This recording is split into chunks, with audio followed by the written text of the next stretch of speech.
Привет, мой дорогой зритель, ты на канале Shadow Tavern, и сегодня я расскажу тебе о главных сериальных премьерах месяца. Выйдут и долгожданные сезоны любимых сериалов, долгожданные новые телешоу и пара неожиданных перезапусков. В общем, месяц должен получиться очень насыщенным. Начну я, само собой, с самого интересного и долгожданного, а затем перейду к премьерам по порядку появления на экранах. Располагайся поудобнее и приятного просмотра.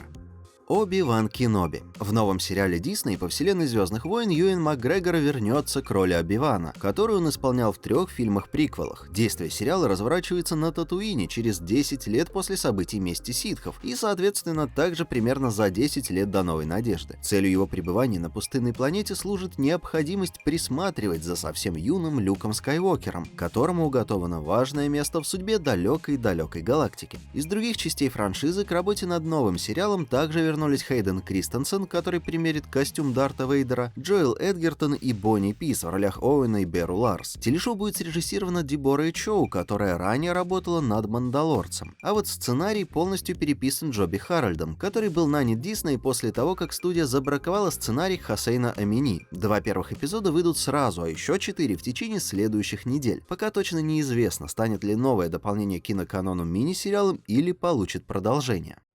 27 мая, после непредсказуемо долгого 3-летнего ожидания, наконец-то выходит 4-й сезон хита Netflix «Очень странные дела». Частично. Выйдет только половина 9-серийного сезона, вторая часть которого порадует поклонников лишь 1 июля. Новость не самая приятная, но ситуацию спасает то, что сами эпизоды по продолжительности будут более часа каждый. Действие сериала сюжетно разворачивается всего через 6 месяцев после финала 3-го сезона. Большая часть истории произойдет в Калифорнии, а также в некой сибирской тюрьме, где содержится Хоппер. Школа Хоукинса тоже мелькнет на экране, судя по наличию в касте персонажей, которые сюжетно не уезжали из города. К слову, история «Очень странных дел» на этом не завершится. 5-й сезон уже заказан к производству, а братья Дафферы планируют, логично закончив приключения знакомых персонажей, подарить поклонникам еще как минимум 2 спин-оффа в той же вселенной.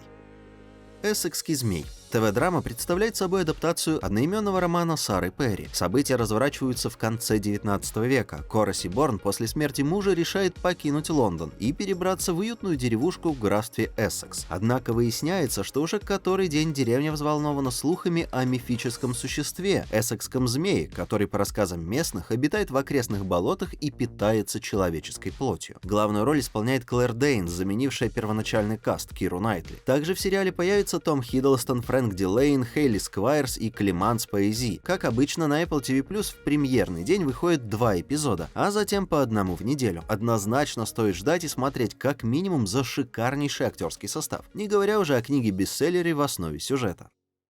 «Звездный путь. Странные новые миры». Новый сериал — это спин-офф Discovery, действие которого происходит на борту корабля Enterprise. Все события разворачиваются в десятилетие, предшествующее капитанству Кирка. Команду возглавляет капитан Пайк в исполнении Энсона Маунта. Есть и знакомые персонажи из Discovery. Это Ребекка Рамин в роли номера 1 и Итан Пек в роли Спока. Соавтор сериала Акива Голдсман убеждает фанатов, что «Странные новые миры» гораздо ближе к оригинальному сериалу и по тону, и по развитию сюжета, особенно если сравнивать его с другими новыми шоу по вселенной Star Trek. Первая серия вышла 5 мая, новые эпизоды выходят на еженедельной основе, а 2-й сезон, в котором к актерскому составу присоединится Пол Уэсли в роли Джеймса Кирка, уже снимается.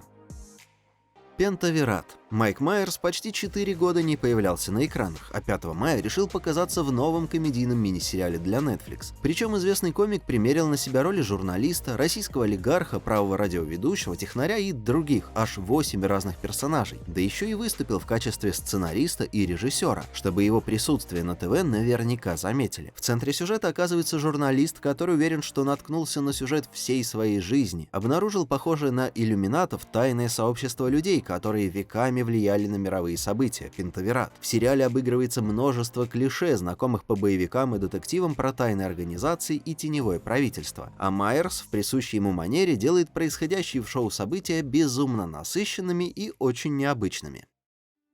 Лестница. 5 мая HBO в своем новом мини-сериале представили художественный вариант сенсационной true crime истории. Оригинальный документальный фильм получил очень высокие оценки критиков. С момента выхода в 2004-м неоднократно дорабатывался, и сейчас его последнюю версию можно найти на Netflix. Главную роль в мини-сериале исполняет Колин Фёрд. Он показывает нам писателя Майкла Петерсона, чья жена Кэтлин погибла, упав с лестницы. Была ли она убита Майклом, или, как он утверждает, это был несчастный случай? Очень много нестыковок, очень много подозрительных совпадений и неоднозначных улик. За последние 2 десятилетия было проведено множество судебных процессов в попытке найти окончательный ответ на этот вопрос. Новая экранизация — дело рук Антонио Кампоса и Мэгги Кон. Стоит сказать, что первые отзывы о мини-сериале отличные, а актерский состав собран просто потрясающий. В мае поклонников писателя Майкла Коннелли порадуют 2 новых сериала, которые дебютируют на малых экранах с разницей в неделю. Первый — «Босх. Наследие», спин-офф недавно завершившегося на Amazon сериала «Босх». Он послужит главной приманкой для зрителей к подписке на новый бесплатный потоковый сервис Amazon Freevee. Это лицензионный онлайн-кинотеатр с рекламными вставками, как на YouTube, вместо абонплаты. С VPN, кстати, прекрасно работает. Действие разворачивается после событий заключительного сезона «Босха». Титус Уэлливер возвращается к своей роли. Главный герой ушел из полиции Лос-Анджелеса и теперь работает частным детективом у адвоката Ханни Чендлер. Тем временем его дочь Мэдди — новичок в полиции Лос-Анджелеса. 6 мая вышли первые 4 эпизода сразу, а остальные на еженедельной основе, по 2 каждую пятницу. Вторая адаптация «Линкольн для адвоката» выходит 13 мая, сразу все 10 эпизодов на Netflix. Это новая ТВ-версия истории, которая хорошо знакома зрителям по фильму с Мэтью МакКонахи. Главную роль в юридическом сериале исполняет Мануэль Гарсиа Рульфа. Первый сезон сериала фактически переносит на экраны сюжет 2-го романа Коннелли «Пуля для адвоката». 15 мая на малых экранах появится «Жена путешественника во времени». В этот раз известный роман адаптирует Стивен Моффат для HBO Max. Выйдет он в формате мини-сериала из 6 эпизодов. Когда-то давно, еще в 2009-м, по нему уже был снят не самый лучший художественный фильм. Сюжет рассказывает нам необычную историю любви Клэр и Генри, супружеской пары, которая часто расстается из-за очень редкого генетического заболевания Генри, вынуждающего его бесконтрольно и бессознательно путешествовать во времени по разным периодам их жизни. И, наконец, 20 мая — «Ночное небо». Ирен и Франклин Йорк — обычная пара пенсионеров с обычным домом и обычным порталом на другую планету, спрятанным на заднем дворе. 8-серийный сериал рассказывает нам о том, как Йорки охраняли свой необычный секрет от посторонних, и, конечно же, как в течение 2 десятилетий использовали его для быстрых путешествий, поскольку портал отправлял их в пустую комнату, расположенную на неизвестной планете. Однако однажды в этой комнате появляется раненый молодой человек, и теперь Йоркам предстоит переосмыслить многое из того, что с ними происходило.